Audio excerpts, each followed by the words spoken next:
A group of strangers in Los Angeles grapple with issues of race, class, family, and gender in the aftermath of the September 11th terror attacks in New York.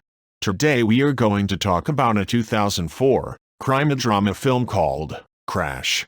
An African-American detective, Graham Waters, and his Hispanic partner and wife, Rhea, are involved in a minor collision with a car when they arrive at a crime scene where the body of a dead kid has been discovered. The car was being driven by Kim Lee, an Asian American woman. A subsequent exchange of racially charged insults occurs. Dory and her father are seen at the gun shop where he had a heated argument with the owner of the shop, accusing him of being racist. Dory tried to convince him that since he knew nothing about guns, he should not buy it. As her father insists, she buys the gun with a box of ammunition. In the same city, two black men, Anthony and Peter, were walking down the street and saw Jean holding her husband, District Attorney Rick Cabot's hand, just when she saw them.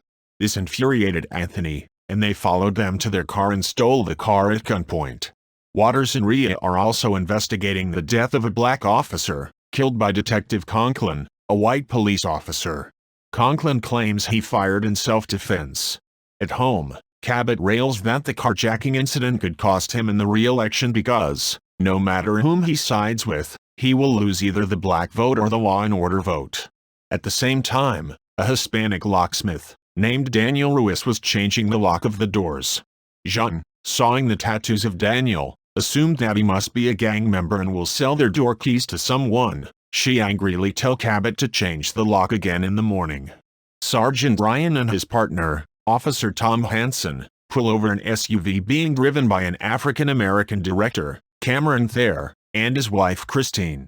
Cameron dare not say anything as he watched in tears while Ryan was sexually touching and molesting Christine. Officer Hansen watched in shock on seeing Ryan's exploitive behavior. As Anthony and Peter were driving in the carjacked SUV, they accidentally hit a Korean man while passing a parked van. They dumped him in front of a hospital and drive away. After the offensive behavior of Ryan, Hansen goes to his superior, who is black, to report Ryan's conduct and request a new partner. His superior berates Hansen as it will tarnish his career, a black man who made it to the high ranks of the LAPD. Meanwhile, Daniel was replacing the lock of Dory's father's shop. After replacing the lock, he was still unable to lock the door. Then he found that the problem is not the lock, but the door. He then told him to replace the door. But Dory's father accused Daniel was trying to cheat on him as he had a friend who fixed doors, which Daniel politely denied. Daniel then asked him to pay him for the lock only, but the man still refused and told him to replace the lock. Daniel then threw the bill in the dustbin and walked away while he kept on shouting at him to fix the lock. The next morning when he went to his shop, it was robbed and all the money has gone. Suspecting it must be Daniel, he called the company Daniel worked for and asked for his name. The owner declined his request. An investigator came to the shop and told him that he was asked to fix the door, but since he didn't fix it, the door was kept unlocked, which led to the robbery. When Dory asked him if he was told to replace the door, he denied it. Her father, not willing to accept his fault, happened to find Daniel's name and address from the bill Daniel threw in the bin. He then reached Daniel's home and demanded to give the money he had stolen. Daniel was shocked as he knew nothing about it. The man shoots Daniel at that moment when Daniel's daughter ran to him in his arms. As Daniel was crying bitterly thinking he had killed his daughter, she said, "It's okay, Daddy, I will protect you." His daughter was not hurt. Daniel and his wife with tears went inside their house. Dory's father was shocked and believed Daniel's daughter is an angel, sent to protect them. Dory's father called her home and told her what happened.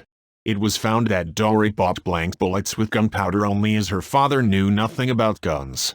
Waters, while having sex with Rhea, gets a phone call from his mother which leads to an argument about Rhea's ethnicity. Waters later visits his mother, who asks him to find his missing younger brother, Peter. At night, Ryan's father was unable to pass urine and struggling due to a prostate problem. Ryan went to the hospital alone, but when the woman, who happened to be black, who attends to him, said that all the reports are normal and that he had to show his father outside the network if he thinks he is not fine. This led to an argument with her. He threatens her that he can replace her job with many white people.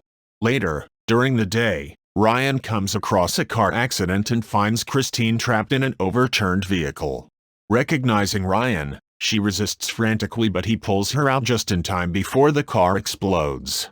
Waters is summoned to a meeting with the detective Flanagan, who tells him that Internal Affairs has discovered that Conklin has 2 prior suspicious shootings of black men. Waters also informs Flanagan that he and Rhea have discovered that the black officer who was killed was driving someone else's car with $300,000 in it hidden in the tire, possibly from a drug deal. Flanagan insinuates that, if Waters cooperates in helping to burn Detective Conklin, the DA will appoint Waters as his chief investigator and clear Waters' brother's criminal record. At the ensuing press conference, Waters reluctantly agrees that, given the evidence, Conklin was likely a racist cop. Anthony and Peter carjack another navigator, which happens to be Cameron's, and a police chase ensues. Hanson, one of the pursuing officers, vouches for Cameron to be let off with a warning.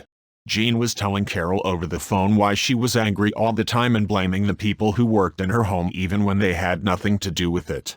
She then slipped and fell down the stairs. Nobody except Maria was willing to take her to the emergency.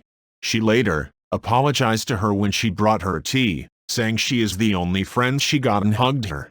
While Hanson was driving, he picks up a hitchhiking Peter, who asked for a lift. While they were talking, Peter suddenly saw a statuette of St. Christopher on the dashboard of the car and started to laugh.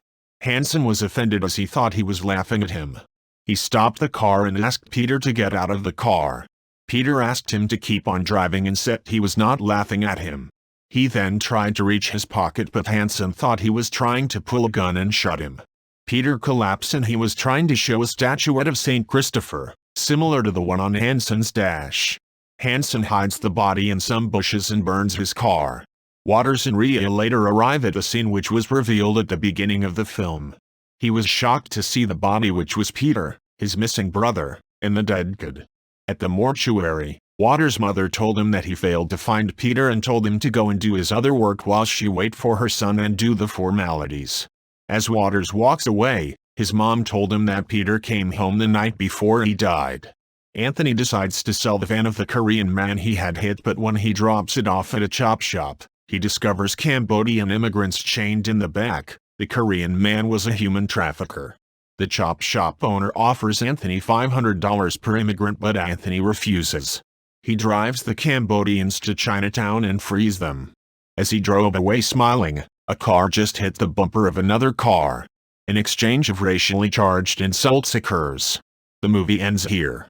Thank you for watching. Consider subscribing for more videos like this. See you again. Till then, stay healthy and blessed.